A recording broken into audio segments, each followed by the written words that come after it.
Welcome to your nightmare. These are bedtime horror stories.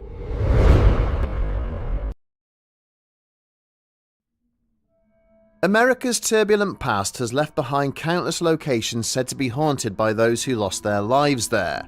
From the victims of catastrophic disasters and fatal accidents, to soldiers and civilians killed in times of war, and those who fell prey to notorious murderers, the country's history is steeped in tragedy. Yet, it is often the places where such killers were ultimately confined that have given rise to some of the most disturbing accounts of all. Amongst them is the story we will be examining in this episode: the horror of Alcatraz.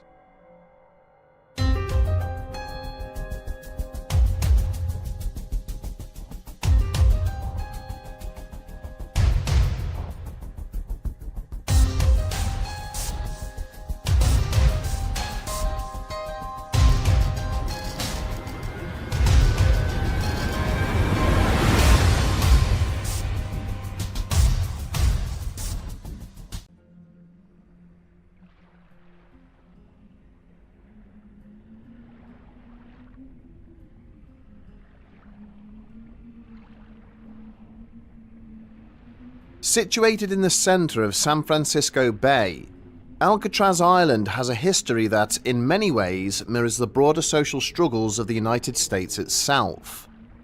When Spanish explorers first encountered the island in the late 18th century, they named it La Isla de los Alcatrazes, after the large population of seabirds that inhabited its rocky surface. At the time, the island was little more than a natural refuge, largely untouched by permanent settlement. Yet their arrival marked the beginning of a gradual transformation, one which would ultimately displace the wildlife that had once thrived there. By the mid-19th century, the rapid expansion of San Francisco during the gold rush had elevated the city to one of growing strategic importance. In response, the United States government moved to establish a permanent military presence to defend the bay. Alcatraz was selected as the ideal location for a coastal fortification, and construction soon began on a heavily armed installation designed to guard the harbor. As the threat of naval attack diminished, the military presence on the island began to evolve. The fort was gradually repurposed, first as a detention facility for military personnel, and later as a full-scale army prison. For decades, it housed deserters, insubordinate soldiers, and political prisoners. With the onset of the Great Depression in the 1930s, the strain placed upon the American penal system led to a further transformation. Alcatraz was converted into a federal penitentiary. Its isolation, combined with the freezing, fast-moving waters of the bay, gave it a reputation as a place from which escape was all but impossible. Until its closure in 1963, the prison saw a number of deaths amongst both inmates and guards. Some were the result of violent confrontations, others occurred during failed escape attempts, and many simply came through natural causes. In the decades since, visitors and staff have reported a wide range of unexplained phenomena: disembodied voices, shadowy figures, and sudden drops in temperature. There is no shortage of accounts from former corrections officers who worked inside the prison on Alcatraz Island, many of which relate to alleged hauntings within its walls. Their testimony carries significant weight, particularly when one considers the harsh and often volatile conditions they endured whilst guarding some of the most dangerous criminals in American history. These reports have only increased in frequency since the prison was converted into a museum, with park rangers and staff also recounting similarly unsettling experiences. Some have described being physically assaulted by unseen assailants, reporting sudden blows or the sensation of being pushed, despite nobody else being present.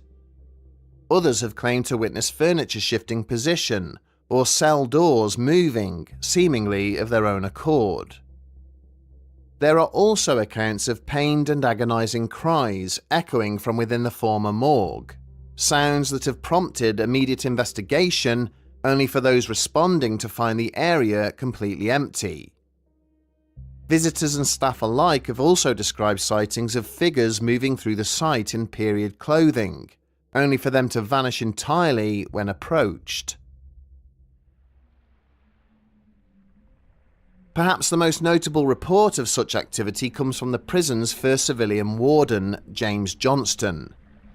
He oversaw the facility for 14 years, residing on the island with his family in a private house where he regularly hosted social gatherings for staff, including a large Christmas party every year.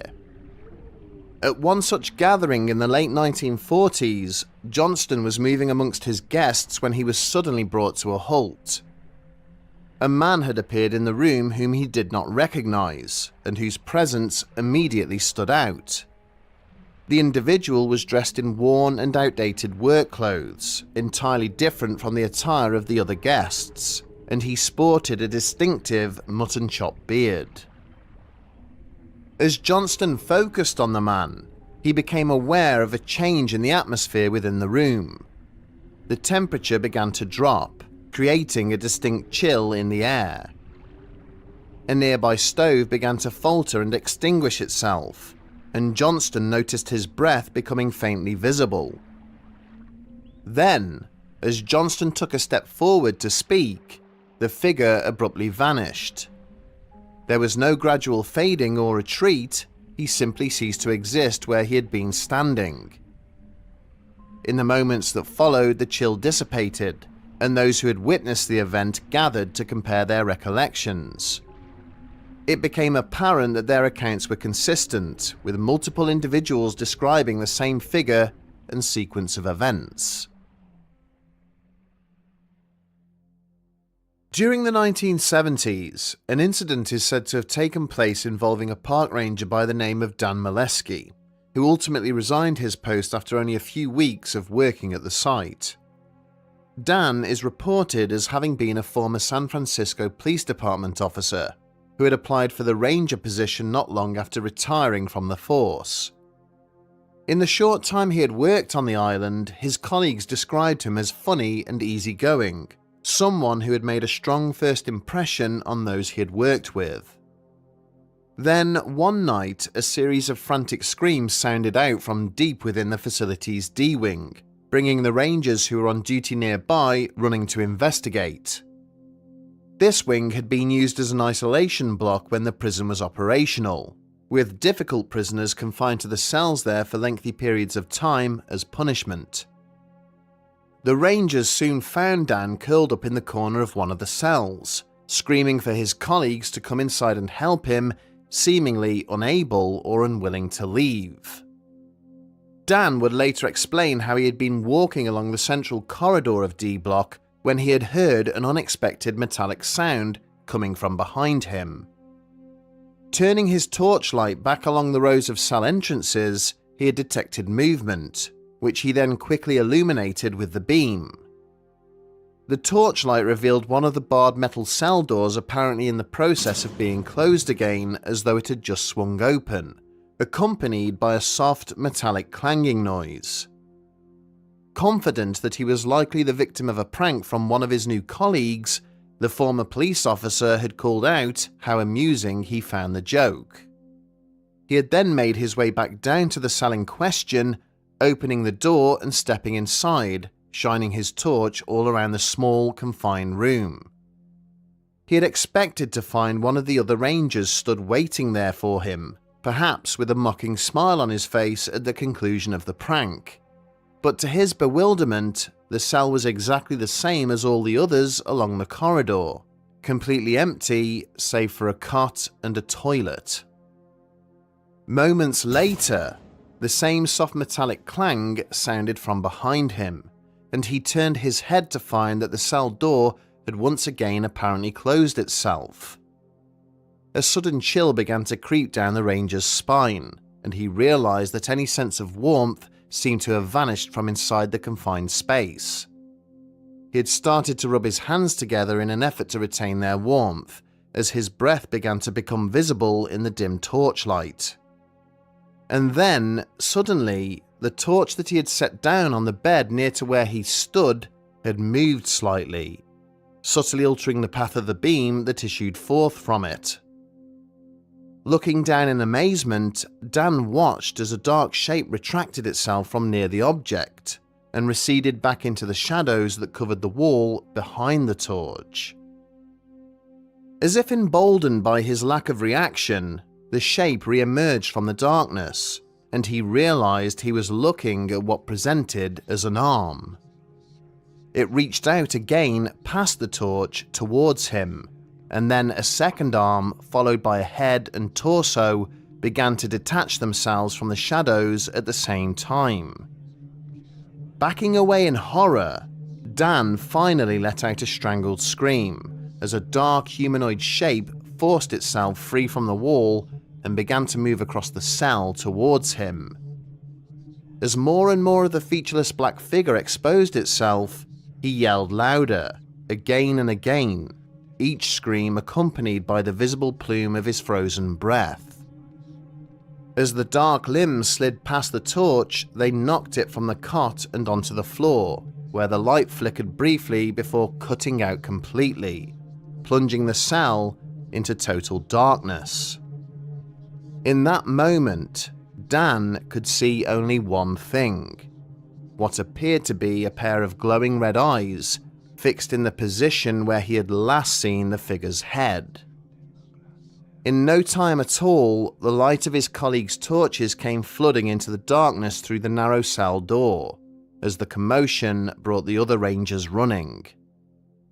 Searches of the cell, both at the time of the incident and later in daylight, did not reveal any trace of what Dan claimed to have seen, but his account was taken very seriously by his employers, not only because of his character, but because the intruder he described closely resembled perhaps the most infamous entity in the history of the prison, a murderous presence known simply as the Alcatraz Thing. As well as the standard cells which were situated on D-Wing, there were also a small number of specifically adapted cells used to discipline the most problematic detainees. Inside these cells there were no windows and no furnishings beyond a hole in the floor where the prisoner was able to defecate and urinate when required. A solid metal door was mounted outside the cell in addition to the conventional barred entry, and once this had been engaged, it plunged the occupant into complete darkness. It was into these rooms that the most disruptive of the Alcatraz inmates were placed, in the most extreme cases for weeks and months upon end, and it was in one of these specially designed cells, designated as 14D, that the horrifying story of the Alcatraz Thing is said to have emerged. At some time during the 1940s, a particularly difficult prisoner was dragged kicking and screaming along D-Wing down towards cell 14 as a result of his persistently poor behaviour. From the moment he was secured inside the cell, which had been nicknamed the Hole by the guards who used it, the man began shouting and screaming to be released. For the first few hours, the sounds coming from inside the sealed cell had been ones of aggression and rage, with the prisoner threatening violence upon the guards outside. But then, gradually, for those outside the cell who were listening on, the entreaties began to take on a far more desperate edge. Although he was still making threats against his jailers if they did not release him, the occupant was also now pleading with them to do so, as he was no longer safe inside the cell. As evening fell, one of the guards approached the cell and opened the outer door in order to slide a meal through the internal bars. The moment he did so, an arm suddenly shot out from the darkness, snaking through the gap and grabbing hold of his sleeve. The prisoner clutched at the fabric, desperately pleading to be moved to another cell, insisting that if he remained where he was, he would likely be dead by the following morning. Startled, the guard pulled himself free and demanded to know what the man was talking about. What possible danger could he be in, locked alone inside a secured cell? Lowering his voice, His eyes darting nervously into the darkness behind him, the prisoner insisted that he was not alone. There was something inside the cell with him, something that moved when the light was gone. He described a dark figure, one that could only be seen by the faint glow of its eyes. Bright red and unblinking, they watched him constantly from the corners of the cell. The prisoner then thrust his arms forward, showing fresh scratches and marks across his skin, claiming they had been inflicted by whatever was sharing the space with him. Unsettled but unconvinced, the guards forced the man's meal through the bars before retreating once more. As they sealed both doors, the cell was again plunged into complete darkness. As night deepened, the prisoner's cries continued to echo along the wing. His voice carried through the corridor, growing increasingly frantic, until other inmates began shouting for him to be moved so they could sleep. Gradually, the outbursts gave way to something quieter, more desperate. Muttering, sobbing, and broken whispers that eventually faded into silence. Assuming the man had finally exhausted himself, the guards continued their rounds, and the rest of the wing settled into sleep. But when the cell was opened the following morning, the prisoner was found dead, sprawled across the floor at the center of the darkened room. Following an autopsy, the prison doctor confirmed that the man had been strangled to death, pointing to livid bruising around his neck, clearly formed in the shape of fingers. However, the doctor also stated that due to the angle and manner in which the pressure had been applied, it would have been impossible for the prisoner to have inflicted those injuries upon himself. In addition to this, it was not believed possible for someone to strangle themselves to death, as they would pass out before doing so, their grip releasing as they lost consciousness and awareness, making such a scenario medically implausible. In the years that followed this incident, there were numerous additional reports from both inmates and visitors describing a figure with glowing eyes, said to stalk the corridors of the prison in silence. It is also alleged that the unfortunate prisoner who died in cell 14D was not its only victim, and that another high-profile inmate was also affected by whatever unseen presence was believed to reside within that cell. In January of 1939, 4 prisoners escaped from the main building and made for the surrounding waters in a desperate attempt to flee, only to be recaptured when one of their number proved unable to swim. All 4 men were subsequently confined to isolation cells for the next 3 months, including a convicted bank robber named Rufus McCain, who served his punishment inside cell 14D. After spending up to 23 hours a day in the darkness of the cell for months on end, McCain was eventually released back into the prison's general population. But it is said that he was a changed man by the time he emerged, pale, withdrawn, and constantly looking over his shoulder, as though he believed something unseen was following him at all times, watching his every movement. Eventually, in November 1940, he was stabbed to death after becoming involved in a violent confrontation with another inmate in the prison yard. It has been claimed that whatever unseen entity had made cell 14D its home had driven McCain to the brink of insanity during his confinement there. The origins of the Alcatraz thing and the other ghostly figures reportedly seen within the prison corridors remain a subject of ongoing debate. The most common explanation is that these are the spirits of those who died on the island, both during its time as a military installation and later as a prison. Their souls are said to be trapped upon the barren island by the same freezing waters that once prevented their physical escape, anchoring them there indefinitely. But there are other theories which predate even the arrival of the Spanish settlers in San Francisco Bay. It is rumoured that the island may have been used as a place of punishment by the 2 main tribes who lived in the area, the Ohlone and the Miwok, who are said to have exiled individuals there for crimes or other transgressions. Those who were taken to the island either drowned whilst trying to escape or were later found dead under unexplained circumstances, which may suggest that whatever presence resides on Alcatraz has existed there far longer than previously believed, waiting in the darkness. With plans recently announced by the US government to once again use Alcatraz Island as a working prison, it is likely that stories of its alleged hauntings will naturally increase in volume, drawing renewed attention to the events and accounts that have long surrounded the site. And it is equally possible that if the prison does reopen, now equipped with the benefit of CCTV cameras and other modern digital monitoring systems, we may finally begin to gather more substantial evidence of what has been described as the Alcatraz thing, should such a presence exist at all.